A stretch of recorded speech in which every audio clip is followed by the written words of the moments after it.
checking. Mic check 1 2 1 2. Hey, good morning, world. So look, I'm coming into you live and direct.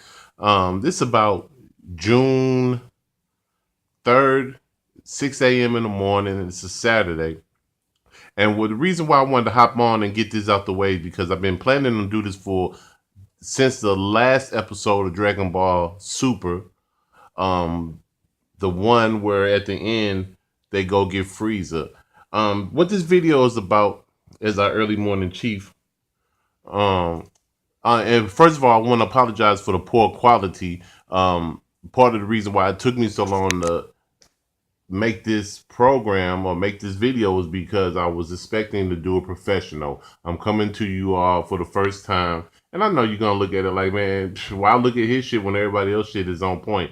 So if that's the case, then you know what I'm saying. Nothing but respect. You know what I'm saying. There's people that's way more appropriate than me. I'm not a Dragon Ball expert, but I am a casual fan with a little more interest than the average casual fan. Someone who has watched the entire series from the first Dragon Ball through Z, the whole GT.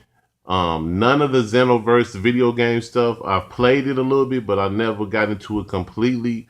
But I understand that storyline is supposed to be all the way true, canon or whatever. And I've never read the mangas at all, so not that kind of expert. But anyway, let me like this right quick. Anyway, ever since the first Dragon Ball Super introduction, which I believe was in the movie Battle of Gods, then followed up with the Resurrection of F. I believe those because I saw those before I ever saw the Dragon Ball series, Dragon Ball Super series. But anyway, using those as my reference points, I've always felt that okay, Whis made it clear um, when Vegeta asked him to train him. He kept sliding in if you would be the god of destruction. Letting them know that your option is to beat Lord Beerus, and you can't do it without the proper training and development. So I kept feeling like if since Beerus has become such a how should I say companion, comrade, associate with the Universe 7 Earth people, mortals, whatever you want to call them, humans, put this blunt down. Um, it's not so easy. Like when he was first introduced and he came to just, oh, I destroy Earth just because I don't like the answer I'm getting. You know what I'm saying? Like they had to defend him, the planet against him, Lord Beerus. And yeah, it's easy to be like, okay, wow, future somebody could overtake him one day and become the Lord of Destruction. But since he's kind of been developed into a mainstay character, we kind of like Lord Beerus a little bit. So, with that being said, how can we sit there and want him to lose his position as God of Destruction? You know what I'm saying? Like him and Whis are a pair, we like them both.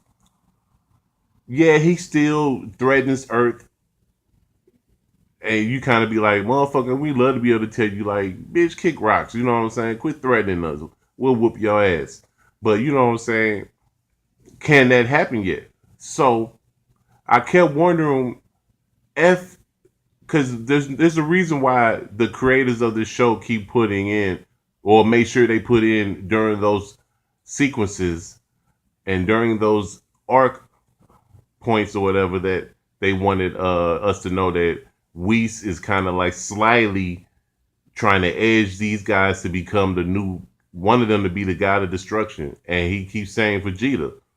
Well, he said it at least one time. I know in the movies and during that episode arc he said it. I'm not sure if he said it much after that.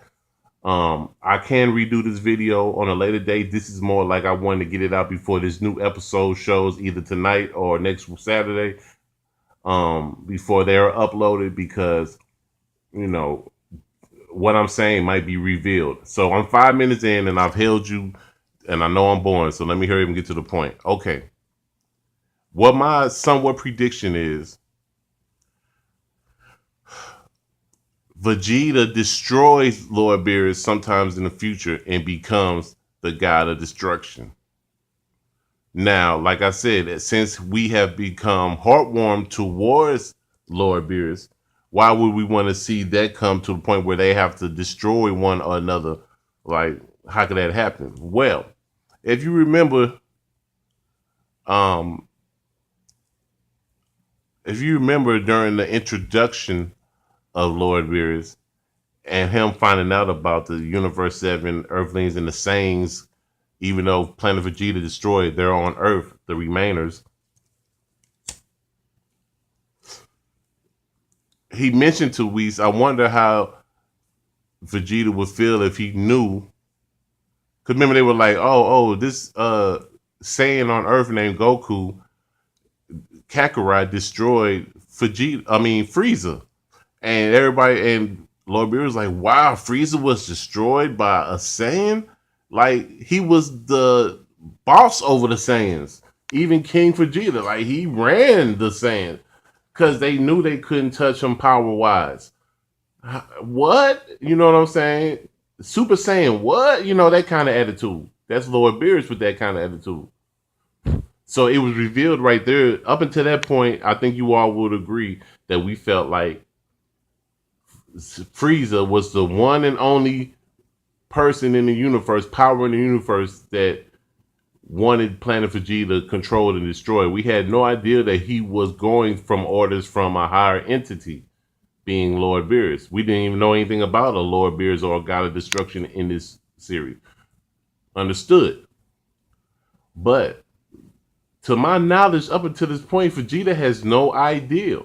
And even when Frieza, even during that arc when Frieza was returning in Resurrection of F, Frieza, after he saw Lord Beerus and still kind of nutted on himself, he didn't say anything to Vegeta about, oh, by the way, he's the one who had me destroy your planet. It wasn't me alone.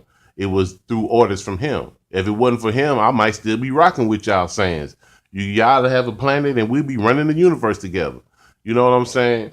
So, since that wasn't said there and Frieza was sent back to the underworld, you're like, okay, well, I guess one day Beerus